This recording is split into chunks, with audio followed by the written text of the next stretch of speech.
What's going on YouTube? Today I'm going to be doing a comparison between the DJI Neo versus the Insta360 X4. Now you might be thinking to yourself, one is an action camera and one is a drone. Why compare them? Well, today I'm going to be showing you reasons why these things are more similar than you might think.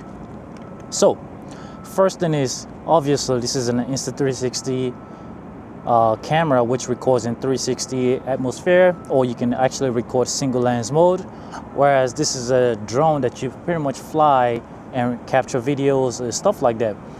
But what a lot of people don't realize is there are certain shots that, well, not even certain, there are a lot of shots that you can capture with this to imitate this, and there are shots that you might not necessarily need this for if you already have this. So if you're a person that is trying to decide if you should still get either one of these and you already have one of these, this video might be a good reason for you to not get either one of them, or maybe a good reason for you to get both of them. With this right here, I've captured a lot of shots that people think it's a drone shots. In places where drones are not allowed, I pretty much use this with my selfie stick to capture, to kind of fake a drone shots. Whereas with this, in situations where I need the angles that I just can't capture with a camera like this on a selfie stick, I use this because, you know, it's a drone. Well, I have different drones, but just for this, and just in the case of this one right here, a drone can capture angles, can reach places that cameras like this just cannot reach. And then if you're someone that likes to cycle, you may find this to be easier to just, you know, mount on your bike and it can keep up with the speed. No matter what the speed is, it can keep up. Whereas this one, you don't have to worry about mounting it. You can just free yourself from the mount. The limitation is that it's not that fast.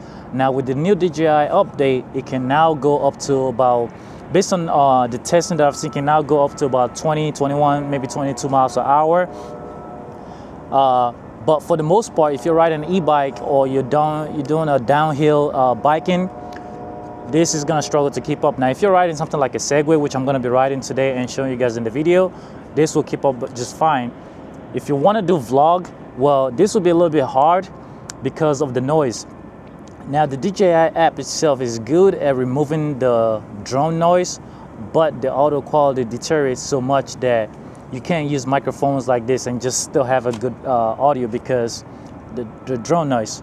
This right here, there is no drone noise, but then you have to carry this stick around. Even though this eliminates the stick, you know, everyone else looking at you, you know, you look kind of weird just walking around with a stick and, you know, doing your selfie videos.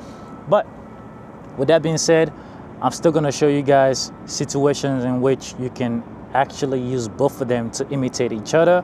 And also I'm gonna show you a situation in which you absolutely need one or the other.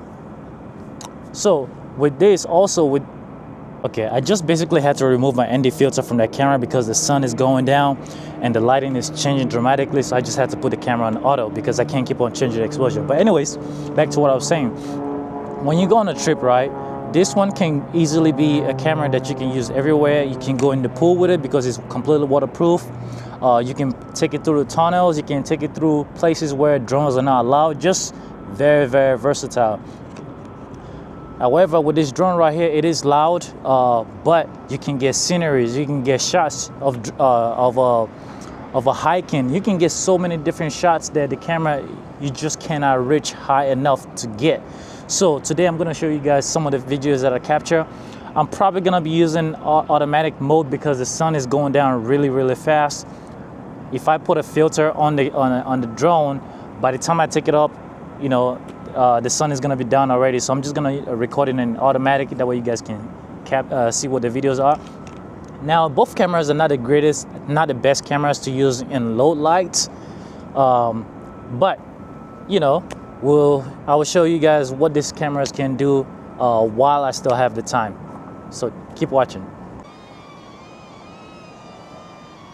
All right, so for my first video, I'm gonna be showing you guys the rear shots using the Insta360 X4 camera and showing you guys what the perspective of the drone is versus what the perspective of the Insta360 X4 is. The thing to keep in mind is the DJI Neo doesn't have obstacle avoidance, so you kind of have to be careful whenever you fly a drone like this. But this is essentially what you would get using the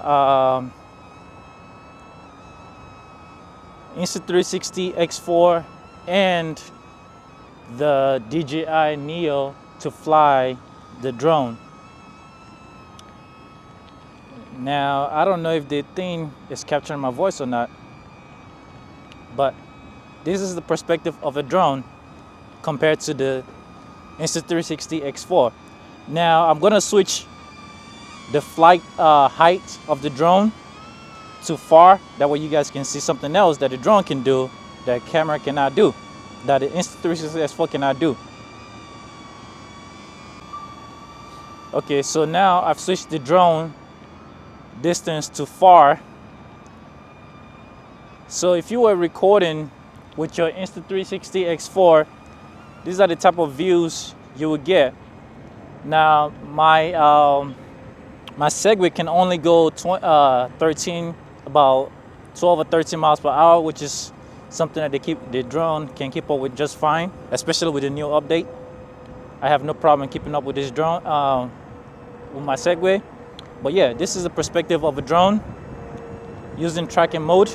Now I'm gonna use tracking mode from the I'm gonna use direction track and switch my Insta360 X4 to the front.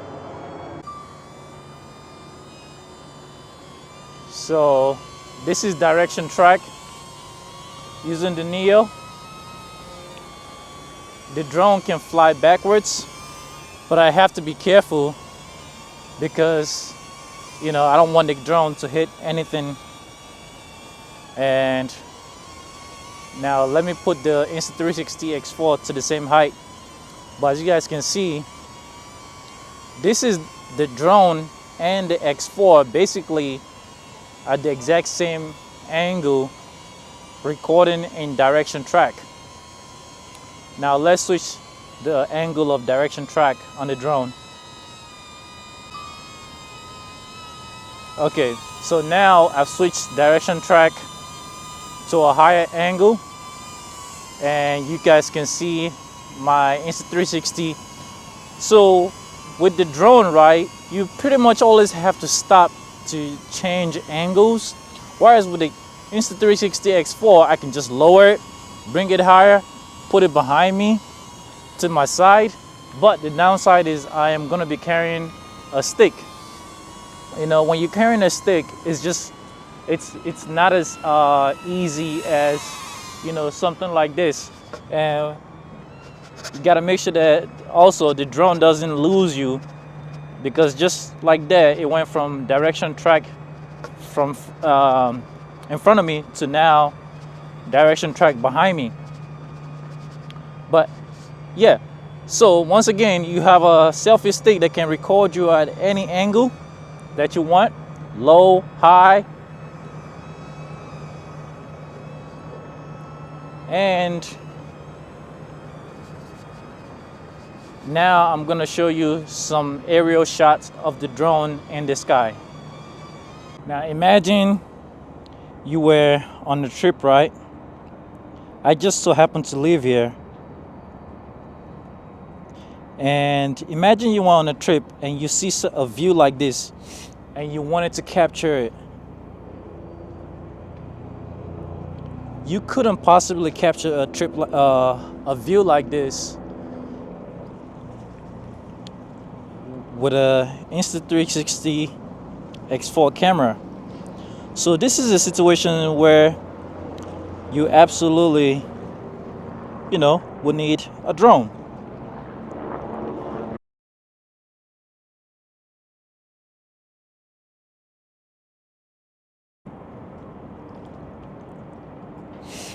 This is just an incredible view right here that obviously the image is a little washed out, but that's because the sun is going down, so I didn't use a ND filter.